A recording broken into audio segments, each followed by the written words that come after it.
Here we go.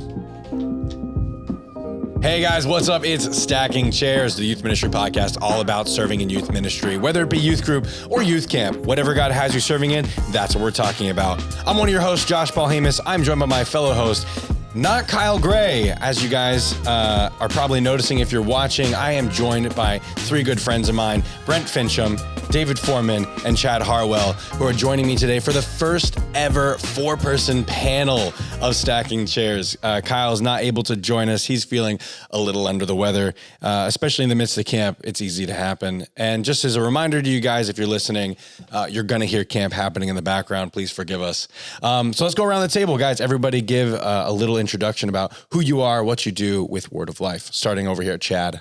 Sweet. Yeah, my name is Chad Harwell. I am a regional director in North Carolina with Word of Life. And so I've been serving with Word of Life for 13 years now. Yeah. And Chad, you've been on an episode before with us. I don't remember do you remember the topic? Oh, I have no idea. Yeah, it was a long time ago now. There's been a couple of them. But yeah, a returning voice, if you guys are listening or watching.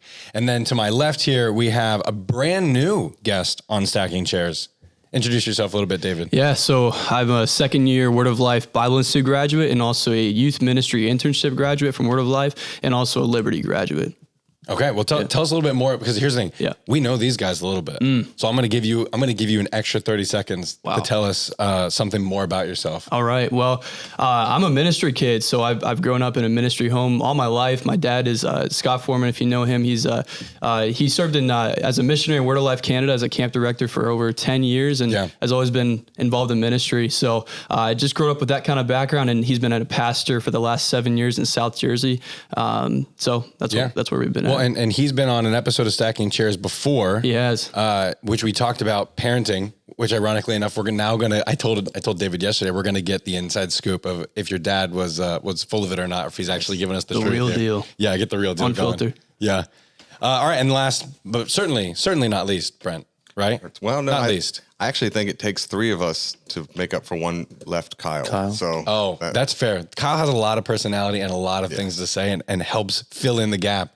And I have to try and fill in that gap. Nice. So Brent, I need you to fill in the gap with me. Don't know if I can do that, but my name is Brent Fincham, and I am the Southeast Regional Coordinator for Word of Life. Been with Word of Life for about 20 years, working with young people and training adult leaders and strategizing and implementing discipleship methods and providing resources for churches. Yeah, absolutely. And also this week's camp speaker. Yes. Yeah, tell us a little bit. Yeah, we're just coming to the end of that. We've been looking at navigating truths and actually asking questions that will direct our lives and seeing how Jesus answers those questions. So we finished out today with how can we make a difference, and that's being involved in the cause of Christ, which is the Great Commission. So. Absolutely. That's great. And guys, actually, camp spots are still open up for a couple weeks. So check it out. Camps.wold.org will take you. You can check out our New York camps as well as our Florida camps and see how you guys can get involved with your youth ministry as well here at the coast or up at the island or the ridge or the ranch or the pines. We have a long list of camps here. So, all right. So today we are going to talk about something that each of us is in to a different capacity. Today we're going to be talking about what's it like to raise kids while working in ministry. So some of us have been the ministry kid, quote unquote, looking at David. I don't know your guys. Were you guys ministry kids, quote unquote? You weren't raised in households where... No, my grandpa was a pastor. Okay. Which they lived with us for a little period of time. Okay. But it wasn't like my parent. Yeah. So it was a little different. Yeah. My dad was always either a deacon or was a chairman of the board or something like that. So I always had a little bit of that, but I never was like the quote unquote ministry kid. So I don't know what that's like much either. So we'll lean heavily on David for that perspective today. But you guys both have kids who are having to live in the midst of their parents being in ministry. How old are your guys' kids? Yeah, just for so reference? I get a 16, 11, and 5. Okay. Yeah, and we have 4 kids, a 17-year-old, a 15-year-old, a 14-year-old, and a 11-year-old. Yeah. I have to remember. So you guys are both ranging through the preteen, teen era. So I'm sure you guys are going to have some unique perspectives on, because it's going to affect your guys' kids a lot more than it's going to affect my daughter, who's 2, who, I mean, She just discovered to put on her own shoes. So she's really excited about that. But Nice. I don't have to worry as much about her perspective on ministry and how it affects her growing up and livelihood as much. But I have to worry about it. And so that's why we're going to talk about it today, is because I'm actually reading a book right now about how to balance things in the home and how to build habits in the home. And this is something that's always sat on me. So I'm excited to hear the perspective of a panel for the first time. So I'm pretty stoked about that. So let's start off on the first question, which I sent to you guys ahead of time, and we're going to kind of work through some of these thoughts. But how are you, since you're a ministry kid, quote unquote here, how are you, or how are your kids involved in your ministry day to day?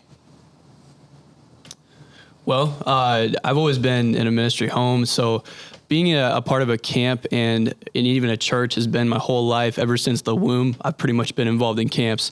Pretty much, I've counted, it's been over 16 years I've been involved in camps. Whether a camper, a counselor, unit leader, now a coordinator, I've gotten to see a lot of aspects of camp and just to grow through that and experience, Christian community from a young age and also secular community. So kind of a various range of perspectives, but my parents have been very careful to discipline me in the instruction of the Lord, and seem to turn out decently well, I guess. But so, if you do say so yourself, if I do say so, that's still up for debate. That's true. Yeah. We'll see throughout the podcast. Give you a rating here at the end. That's good. So yeah, but that's pretty much that. Just been raised in that kind of home, and for my whole life, I've just been in that environment. So how often? So I mean, your dad was a camp director. Yep. And your mom, I'm assuming, was involved in different aspects of the ministry as well, yeah? Sure. Yeah, to some capacity, whether it's counseling or, whatever it may be. What did that look like? I mean, were you living on the camp property? Yeah. So whenever my dad, whenever we were in like summer camp season, that's where we'd be. We'd be like in the camp director house. We'd be there the whole summer. We know the staff, and that's where we pretty much stayed. So. Gotcha. So you were kind of always just around camp. Mm-hmm. And then in the off season, your dad was the director there. So what did that look like for you? Like, I mean, do you remember going to a lot of the events with your parents, or was it kind of like, were you kind of separated from those things? Yeah, we knew, like, we were very familiar with what camp was about, even as a young age, and we were always involved in, the summer camp, and, whenever my dad spoke, we pretty much were there, and, we were always around when my dad was, doing ministry and speaking, less at snow camp or whatever it was in Canada, but in summer camp, primarily, that's when we were, involved in what he was doing. Do you only have snow camp in Canada? There's no summer camp, right? Like, yeah, we don't, unfortunately. No, we just have only both. Snow? We try to do both. So it was cool to experience that. And my dad was very, just very like incorporating of us in his ministry, and always, it wasn't bring your child to work every day, but when we could, it was cool to experience him. This is what our dad does in the heat of ministry, and to see him set the example in that. What about you guys? I mean, you guys, completely different perspective. I mean, David kind of looking from bottom up, like, hey, this is what my dad's doing. This is what my mom's doing. How does that, do you guys feel that from your kids, of kind of like, how have you built that up with them of their expectation of what does it look like for them to be involved in your ministry / your vocation? Sure. Yeah. I mean, I'll start with that, Brent. If for me personally, it became very evident that we wanted our kids to experience church for what it really means and what the church is about. And so with my ministry being connecting with local churches and traveling quite often, so I'm not always at my home church every single Sunday. So it's different looking. So once my kids began to get a little bit older, like my oldest now, Emily, like she's traveled with me to when I go speak at an event, or when I just go visit a youth ministry. Sometimes she'll go with me just to experience and to connect with other students in our area. For my middle child, Parker, he is now 11. Like he's done the same thing with me. It's like he'll go visit kids ministries, or I have some churches that do like some middle school kind of like before you go into middle school kind of events. And, so we'll kind of team up with those things and kind of let him to do that. But other than that, it's more of just like we are missionaries. And so so there's things that we do for our supporters that they get involved with. Even just praying for our supporters, or praying for the different churches that we connect with. It's trying to get them involved in ministry, but like the normal everyday, they are living life like every other teenager or child. And so the normal for us is like my wife goes to church at our home church with my kids.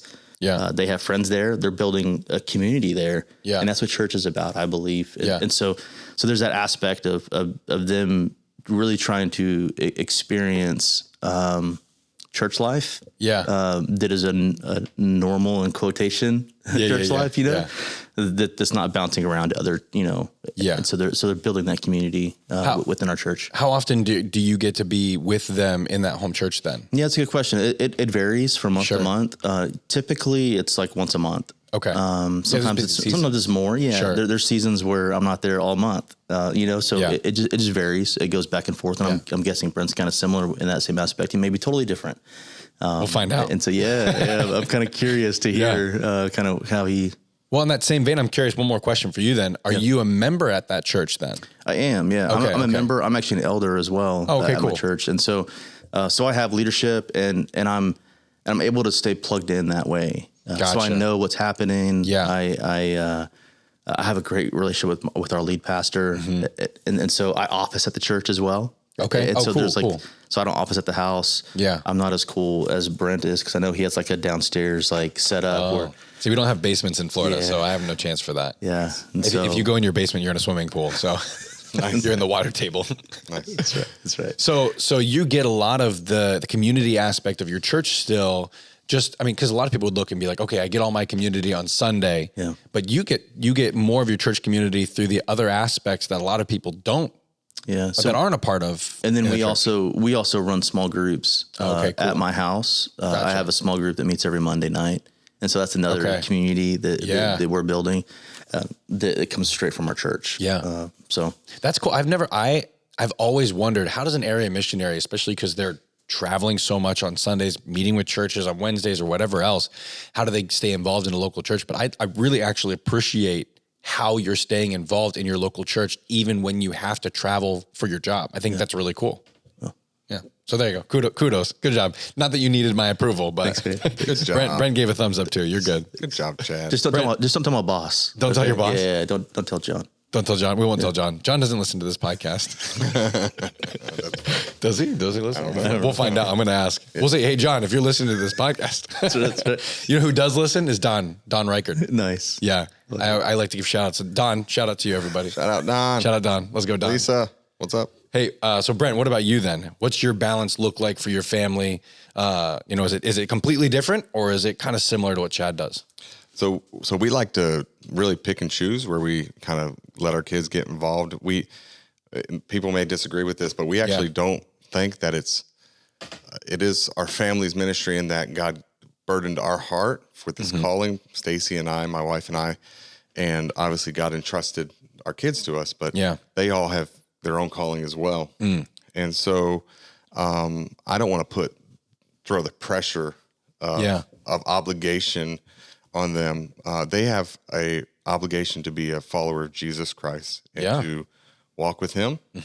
But they don't have an obligation to necessarily fulfill anything within the framework of my ministry. And so, but there's a privilege of that. We actually think it's fun. So we want to paint many of the opportunities that being a missionary gives us as a privilege. Like last summer, I took my daughter Trinity with me to Puerto Rico, where I spoke at their camp in Puerto Rico, and she babysat the missionaries' kids. And we bunked together and just hung out together, and it was just a good time of where she gets to see the results, the life change, and be a part of that. Yeah. I've taken Boaz, my second son, this year to Reverb in Jacksonville. And we hung out, and he got to be a part of jumping in and actually helping staff some of the areas and see the kids make decisions for Christ. And, that's cool.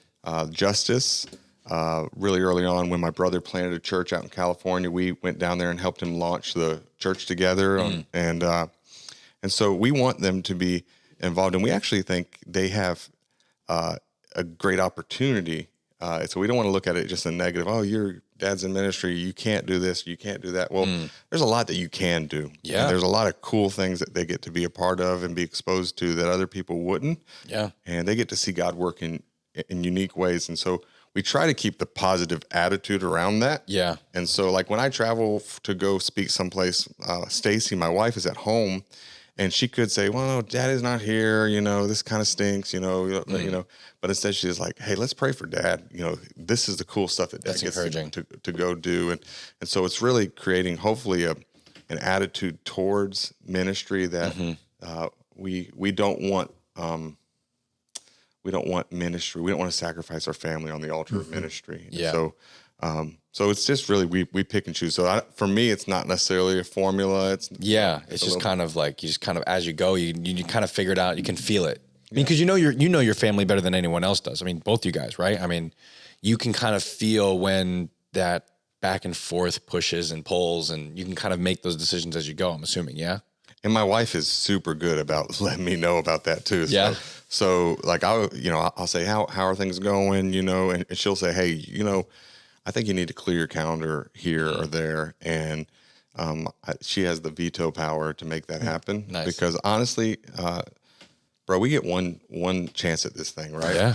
And I was such a good parent before I had kids, right? Like I mean, I have all the answers, and there you can read books and you can have your own philosophy of parenting, but the grind of actually making it happen and trying to live faithfully as a follower of Jesus and walk out your faith as a parent and a husband, and then also fulfill your responsibility, it can be tough. Yeah. So to have your wife honestly speak into that is super helpful for me. No, absolutely. I've been talking to my wife. I mean, ever since we've had our daughter, she's a little over 2 now. And we've kind of talked a lot about where's that balance between, okay, this is Dad's job. And Mela also works. My wife also works for Word of Life as well with youth ministries. You know, this is, what's that? Preach. Let's go. Does a good job. Amen. But like, this is my job, just in the same way, like where my dad growing up, like I would go and visit my dad at work and we go hang out. He's in IT. So he'd go and he'd be rerouting lines and stuff like that for the telecommunications stuff at work. And I remember sitting up with, my sister and I would go in our PJs with my mom, and we'd go and have dinner with my dad sometimes if he had to work late. And I had such fond memories of like taking little suction cup things that they used to pick up the floors to like move the cables and everything. But that was always, hey, we're going to visit Dad at his job.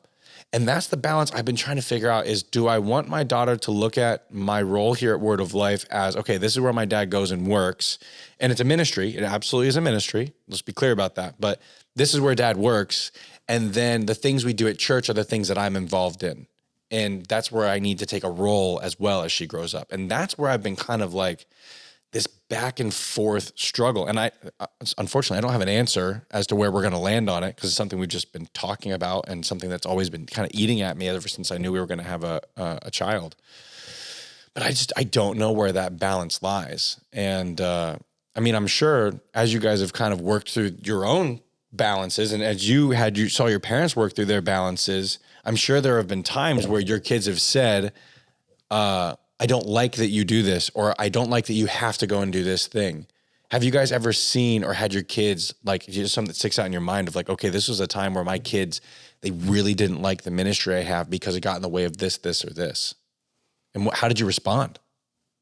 Yeah, that's a great question. I, within the last couple of years, actually, Parker, my middle son, he told my wife, Ashley, one night as I was leaving, like, why does Daddy have to go again? Like, and so there was that pull, you know, and I was going to say earlier when Brent was talking about this was, like, our wives are heroes in my mind. Like, my wife is a hero, because she could take that and say, yeah, Daddy's going to be gone again, and it sucks, you know, but she has a different mindset behind it of what I am doing. And so she was able to come alongside him and encourage him to say, he's actually going to share the gospel tonight. And so he's going to tell kids how they can have a relationship with God. And so there was this like switch in this idea of it sucked in that moment. Yeah. But I was coming back, you know, and then it was that conversation that we had when I got home to be able to figure out, okay, am I going too hard right now? Like, do I need to slow down? And that was that you talk about balance. I feel like it's a constant. Yeah. Like, you don't just set it once. Yeah. Even like, it's a good thing that you're thinking about it. Yeah. Because if you're not thinking about it, then it gets tainted. Like it gets drawn to one side. Sure. Very, very quickly. And so I think it's just a constant kind of, for me, it's a life, you know, it's not clocking in at 9 o'clock in the morning and clocking out at 5 o'clock. And then I'm, you know, like in some ways I'm always on. Yeah. But one of the things that, actually when I moved to North Carolina, so I'm originally from Texas, moved to North Carolina, and very quickly I got really busy, and just doing stuff, you know, just doing. And it was through that I had a good friend of mine, Brian, which was a missionary as well. He was actually my coordinator. He asked me one day how me and Ashley's relationship was going. And I was like, yeah, it's going great. Like, yeah, it's awesome, you know? And he was like, well, why don't you just ask her when you get home? Oh man. And I said, yeah, sure. Like I had no inkling of anything going on. Yeah. and so I got home and I said, hey babe, like, how's it going? Like how is everything with us right now? Yeah. And she was like, I'm struggling. And it was the first time that, and I was a youth in Texas. I was a youth pastor. I worked in kids ministry. Like I've been in ministry for a long time.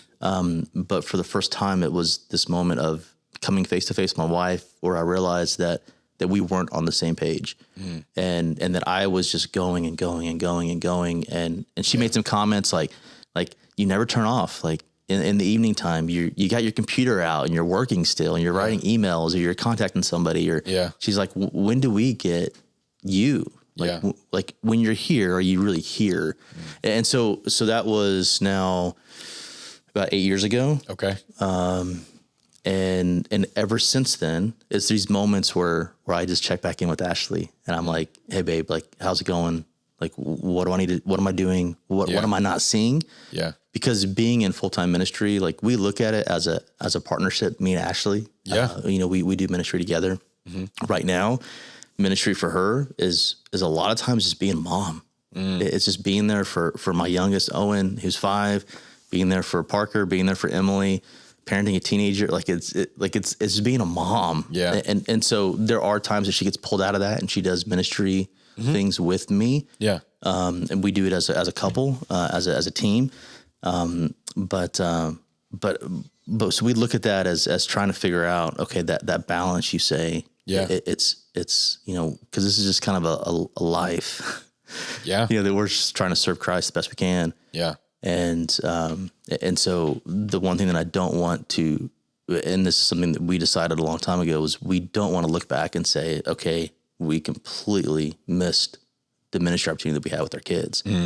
And so that's a struggle that we have every week. I say we just talked about this in the last episode. If you guys remember listening online right now, we talked with Matt Melville talking about the ministry of being a dad. They have a whole camp they do in Portugal where they just have dads and kids come together and they work through these exact same things.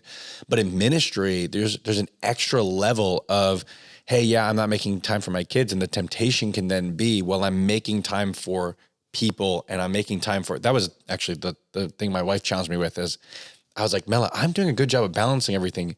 I'm working the 40 hours that I work at Word of Life. And yeah, I'm working a little bit late every so often. I might put in an extra 30 minutes and leave a little late. But like, I do a good job at balancing and leaving Word of Life ministry behind when I come home. And she goes, yeah, but then you come home and you're at all the neighbors' houses doing all the things that they need around their houses done. And you're not doing the things that need done around our house. And then you're going to church and you're doing this ministry, and this ministry. And those things are all really great, but like, when are the things going to get done at our house? And I was so focused on balancing the ministry I have with my vocational ministry that I wasn't balancing the ministry that I had outside my vocation. So that was the wake up call for me a little bit, talking about like, you know, asking your wife where you're at that moment. That's when I realized I hadn't been asking my wife enough. And then one day she's like, Josh, you keep talking about wanting to paint this one area in the kitchen and you just haven't done it because you just spent 6 hours and a whole weekend fixing the irrigation system of the next door neighbor. Like, where's the balance? You're complaining you don't have enough time to do stuff. Well, find that balance. And my first answer was, well, they need Jesus. You already have Jesus. And that's not the right answer. I mean, it is, but well, we can justify our disobedience sometimes, right? Like good things become bad things when they replace the best thing. And so there's a lot of good things you can be involved in. There's even a lot of godly things to be involved in. But the question is, what is God's thing? And God's made that really clear to us. I believe we have a covenant relationship with our wives. And obviously we have a stewardship relationship with our children.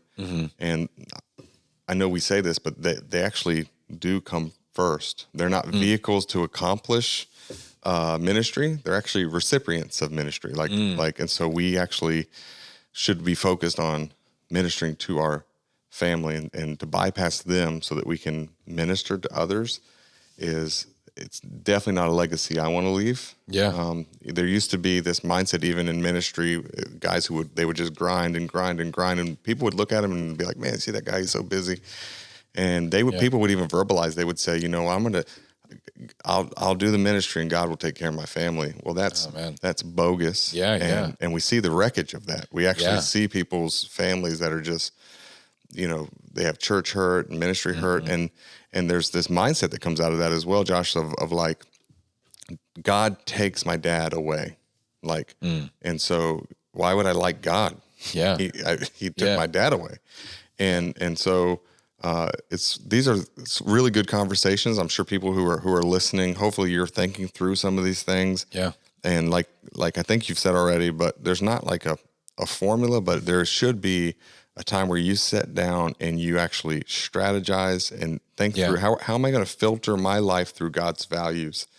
Knowing that these are the different things that are going to be in my life. And I don't think it's a one-time thing, probably. It's probably like a monthly or a yearly thing. Sure. That's actually the book that I was talking about. I want to get the title exactly right. Habits of the Household is the name of the book. And it's all about how do you line up the habits in your household? What are the things he actually suggests? Is it the word liturgy? Is that the word I'm looking for? Like basically like praying over his kids every night and having the kids then ask, Dad, where's our blessing tonight?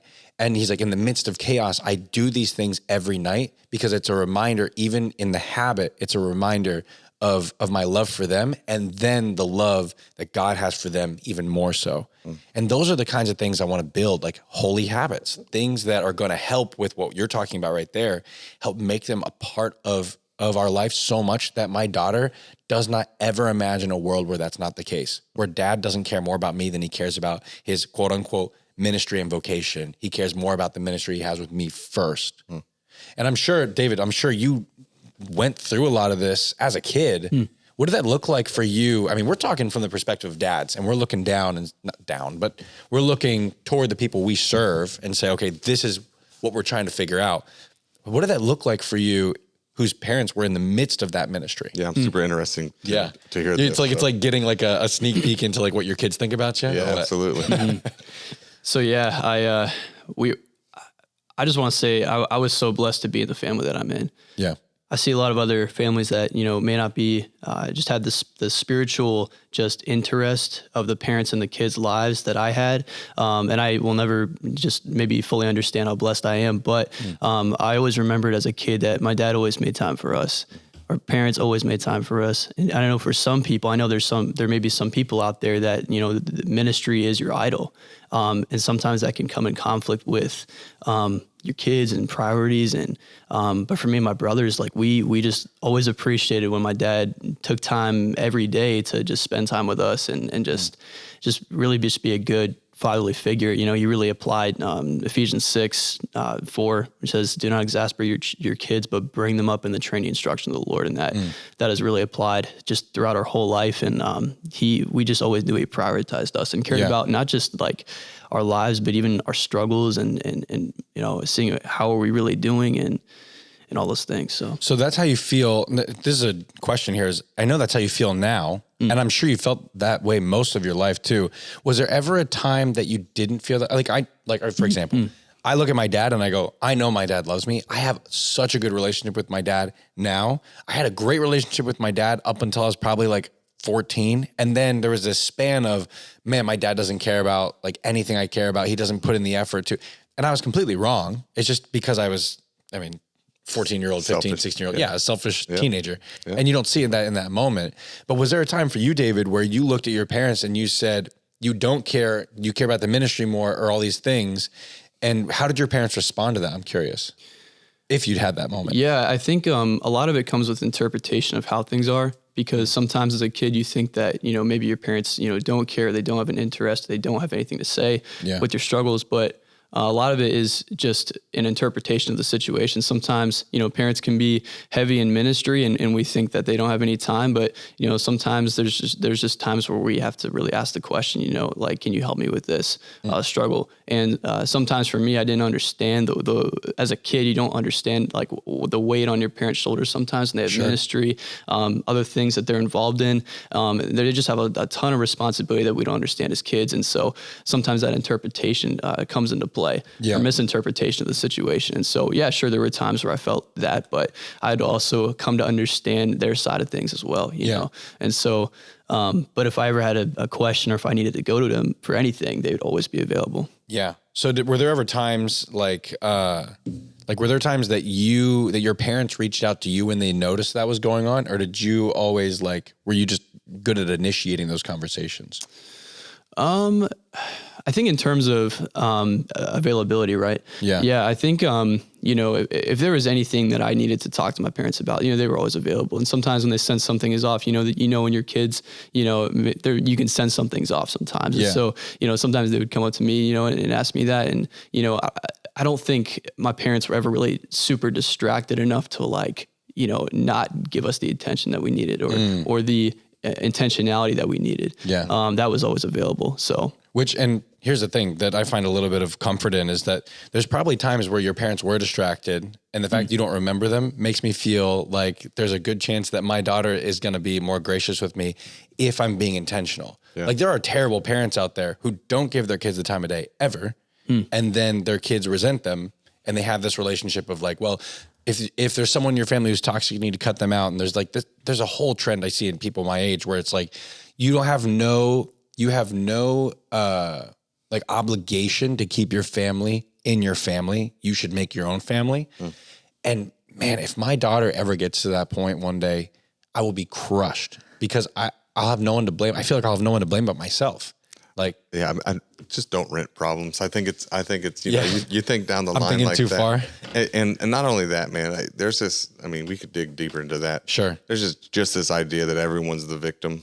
And so, my dad didn't, come to all my baseball games. He only came to 95% of them. And, the truth is there's grace that needs to be extended both ways. Obviously we want to demonstrate grace to our kids, but there's also grace as you become an adult. You realize, oh yeah, this is actually pretty hard. Parenting is not easy, and you're trying to manage. And so that's why when you get older, you're like, oh, I get it now. My dad did show me time. He did make a priority. Yeah. Whereas when you're a kid, you're like, well, he's not at every single little thing. And you should try to be at those things. But but the idea of if you look hard enough, you can become the victim in any situation. Sure. So how do you teach your kids? Is there a way to teach your kids to have that kind of grace as well? Not in a way of okay, I'm going to teach them this so that way one day they don't hate me and resent me, but more of if I'm realizing this now, did my parents do something right that I realized this later on in life? Or is that just the natural part of raising a kid up in a way that honors God? Does that make sense? Yeah. I think demonstrating grace is probably the first thing as you're even working with them to sit down and say, okay, this is what you did, but let's look at the bigger picture. What was going on in your life? Yeah. And you see, even though what you did is maybe not what we wanted you to do, or it was wrong, but we want to demonstrate grace even within the discipline that we have for our children. And so, yeah. I was even thinking just the communication side of things, like telling my kid, Parker did upward basketball this year, and I was able to take him to a practice. But it was just every single night that he had something going on, it's stuff was on the calendar. I can't turn my schedule around, just so that it can fit your schedule, kind of thing. And so it was that conversation that I had with him, just saying, hey, bud, this is what I'm doing. This is what I have going on. I will be coming to this game and this game. Yeah. Right. Like I had to and so being upfront with them, telling them that, do I wish that I could be at everything? Sure, I do. Yeah. Is it life changing? An upward basketball game where it ends in a tie? No, Sure. It's not going to change Wait, anybody's you guys life. keep score? Yeah, we did, world? man. Yeah, it was crazy. It was crazy. But Is Upward like T-ball version of basketball? I'm not actually familiar with Upward. oh, you don't have Upward down here? in I mean, Florida? we might, Florida? but I also only have It's a 2-year-old. like church league. Oh, okay. Basketball. Gotcha. It's open. They share the gospel. Yeah. And I'm just glad it's not like a word of life thing that I didn't know about. 'Cause I definitely would have gotten in trouble for that one. no. Had to cut that one out. yeah, it's a church. It's church. Okay, kind of a gotcha. church league basketball for kids. Yeah. But it's open to the public. Cool, okay. The whole purpose of it is to share the gospel. Anyways, Sure. that's not what the podcast is about. It could be. But the one thing that terrifies me the most, Josh, is that one day my kids are going to grow up and not follow Jesus, and you start talking about like those decisions that they're gonna make. Is your daughter gonna grow up and resent you?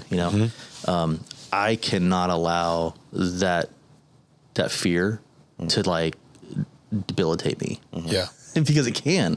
It Sure. really can, I'm fearful. Yeah. But in that, am I trusting God? Yeah. And so that's where I have to as a parent, I have to be like, okay, God, whatever happens, happen. I can lead my kids only so far. And ultimately it's their decision. Yeah. Right. And so can I create this safe bubble where they're never going to hate me, or they're never going to think that I did something wrong? I don't think I can. It's not possible. I can love them, Yeah. and I can show them God's love, and I can show them God's grace, and I can point them to Him best I can. But ultimately, one day it's going to be their choice and their decision whether or not they're going to believe it all, or whether or not they're going to look back and be like, "What in the world, Dad? Why aren't you around?" Yeah. I can't stop that from happening. I don't think. Yeah, I think it's rooted in a flawed, even concept or mindset. Okay. Just that somehow we could parent in such a perfect way that our kids would not rebel. Formula, produce.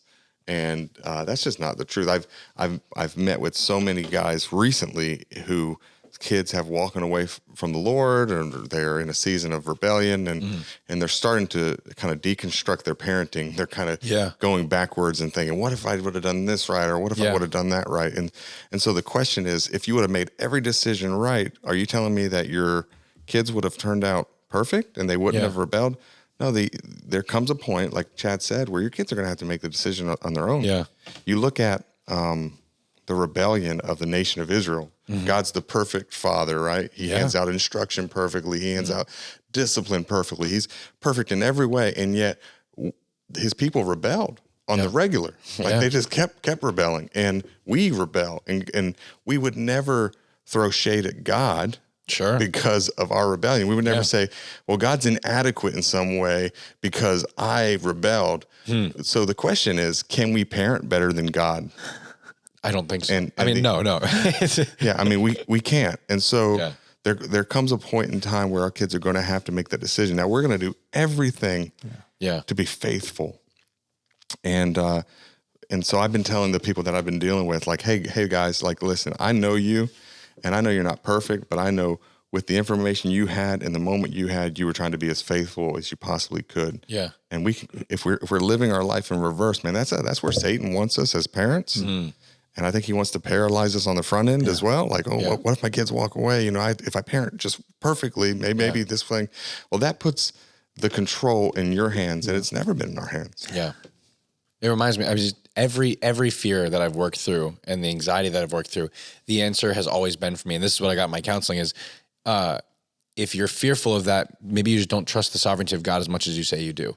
And something I've really had to work through and really had to think through is, it's how much do I trust that God is actually sovereign over all these things? And if I do believe that, and this is something, the lesson I got from my friend Adam Curtis, I remember his daughter being a year old, and I remember every time we'd pray, he'd always pray that his daughter Kensley would be saved and that she'd come to a relationship with God. And I remember the first time I heard it, I was like, well, that's weird. Why would you, Like just, I mean, this is kind of something you do in a Christian household. Like they're going to be hearing about it. Like you don't need to pray that that's going to happen. And now as I've grown and matured, I mean, that was a long time ago now, as I've grown and matured and I've thought about it, it's like, that's something I pray for now. And I remember my daughter's 2-year-old birthday, I prayed for the meal, and I remember getting emotional and praying that my daughter would serve the Lord, and that it would be a reflection to all of our friends here, and that we would all keep her accountable as she grows toward you, God, and comes to a saving knowledge of you, Lord, we pray one day. And I'm like praying this in front of a bunch of people. And I remember like, as I finished praying, I kind of looked up and kind of people were kind of like looking at each other like this a little bit, kind of giving each other like a little bit of side eye of like, okay, well I think someone said to me, well, that was a different prayer, something like that. Yep. And I was like, but that is the kind of like people, and they were just giving me a hard time, but like, those are the people I want surrounding my daughter. And in the midst of me doing ministry, it's going to be so easy for me to miss the simple things of just praying and asking God to fulfill those things, like, and to bring and draw her close to him. Like, I mean, that's what God does. He draws us to him. No one comes to the Father on their own. Like he draws us to them. How about this? This is a sovereignty of God thought in parenting. Yeah. God loves your kids more than you. Yeah. And so he's going to do what he's going to do within the framework of his love for your children. And so we lean into that. Yeah. And that truth, because you think, at least for me, man, I think, man, no one's going to love my kids like I love them. Like I love them so stinking much. And to think that God surpasses my love for my children, he cares for them at a deeper level. Yeah. It's a pretty sweet thing to think about. Yeah. It's comforting. It feels like there's like a safety net there of, like this whole time I've thought that I've had to hold my daughter up and to give her everything she needs. But when I look, I'm standing in the hands of God, like he holds me and he's holding her as well. Like there's no amount that I can hold on to my daughter that's going to protect her or lead her or guide her in the way that God can. And I find solace in that. But I still, I find myself in my humanity still seeking to fill those gaps too. But, well, good guys. I think it's time for us to wrap up. I really enjoyed, I didn't get through all the questions. I know. Does anyone have any final thoughts they really wanted to get out? Something that they really had? I was just hoping to get some dirt on Scott. Is what I was looking for.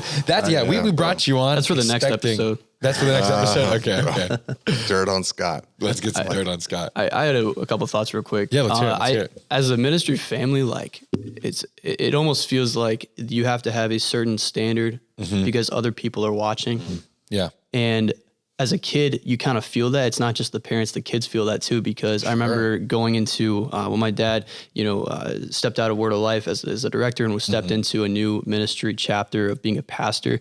And the first time we were at that church, I realized like, okay, this is different. Yeah. But I felt that we had to reach a certain standard and meet certain expectations that people had of us. And it felt like that was like a overshadowing thing. But I think it's important to realize that, those are people's expectations. We're not here to meet people's expectations. And it's important to let people know that may not be ministry families, is that, we're not the perfect spectacle of a family. Like, we're not a perfect family. And, helping them realize that. But I think the all eyes on you, it was definitely a thing that I felt. Yeah. But I think also because as a kid feeling that, I felt that sometimes there were things that I was struggling with that I couldn't get out because of that image. And as a ministry kid and a pastor's kid, that was a big thing for a bit of time. But I think talking to your kids and just letting them know, you can talk to me about anything. It's not about, you keeping an image or, I'm here for you, letting them know you're interested in their life. And, that makes a big difference. So, yeah, that's cool. And I know, Scott's a great guy. So I know you had good parents who really cared about you. Chad is smiling up a storm over here. You have a thought on that? No, I love it. I just, I have memories of walking in and like telling my kids certain things when they were younger. And looking back, now I have conversations of, hey, you guys are kids. You're going to do what you're going to do. We have certain, I don't want my kids running around the sanctuary. Yeah. Because I just don't think that it's the right, Sure. And so that's not because I'm trying to to make a certain image or keep an image, you know, it's because I don't want my kid to act like a crazy nut in the sanctuary, you know, like, well, there's a playground outside, you know, go outside and playground, do that. But I had memories where it was like when my kids were young, where I was like, okay, like we're trying to meet this expectation, you know? And then I don't remember at what point it was. It was when Emily was a little older, when she was becoming a teenager, where it started hitting me, where it was like, no, that's not what it's about. Like, it's not about meeting other people's expectations. It's about meeting the expectation that God has for us, right? Like let's just live. And like we're like everybody else. Just because we're in full-time ministry doesn't mean like we're, you know. Yeah, I won't say that.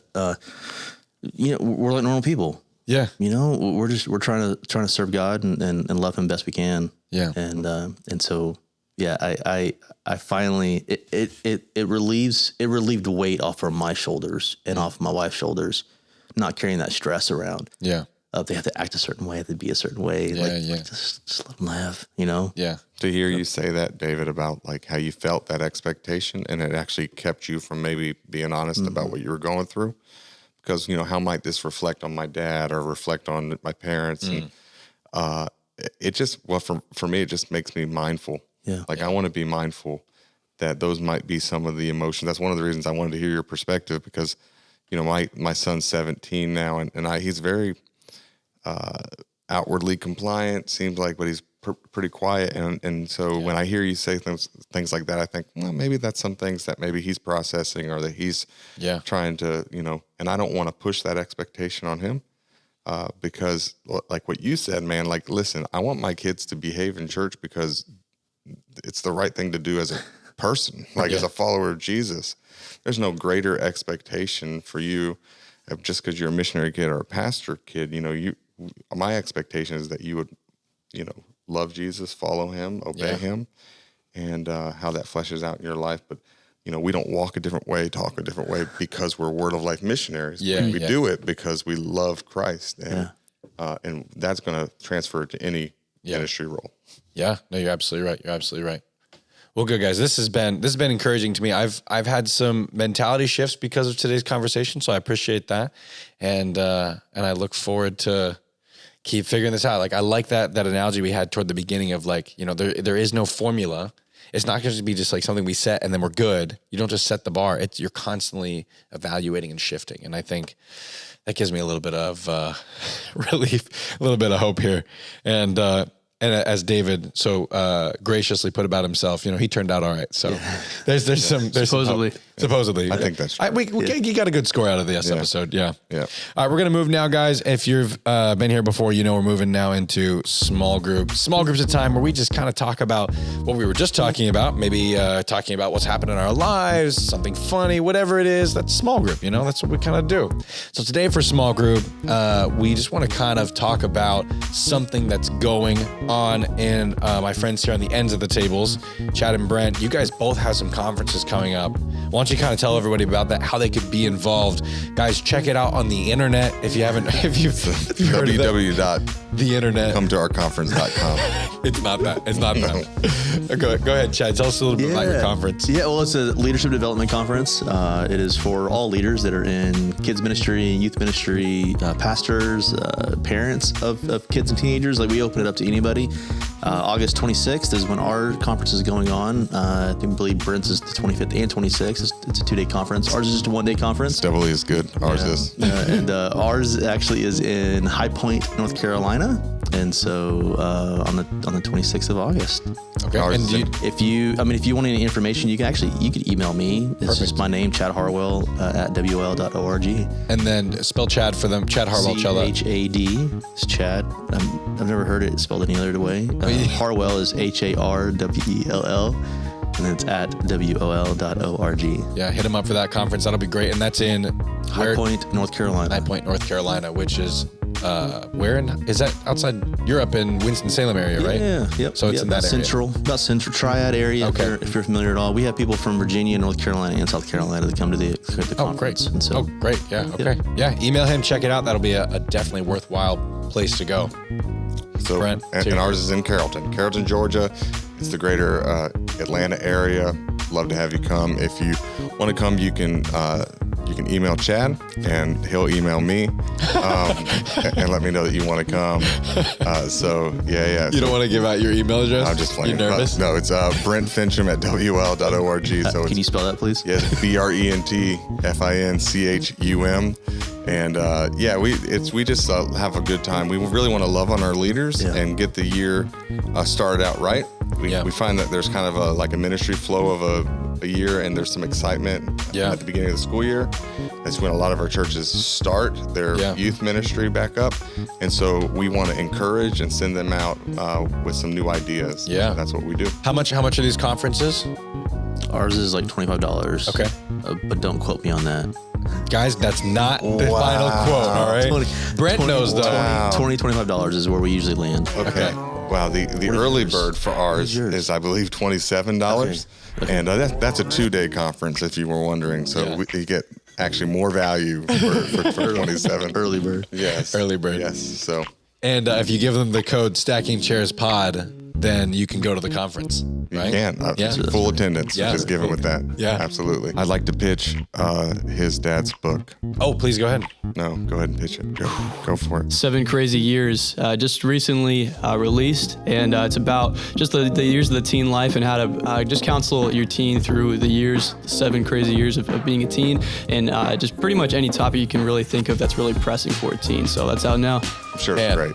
Well, guys, again, if you want to check us out, Stacking Chairs Pod everywhere on social media. Stacking Chairs Pod at WOL.org. If you have any questions, have any thoughts, please let us know, and we'll see you again next week. And don't forget to stack those chairs.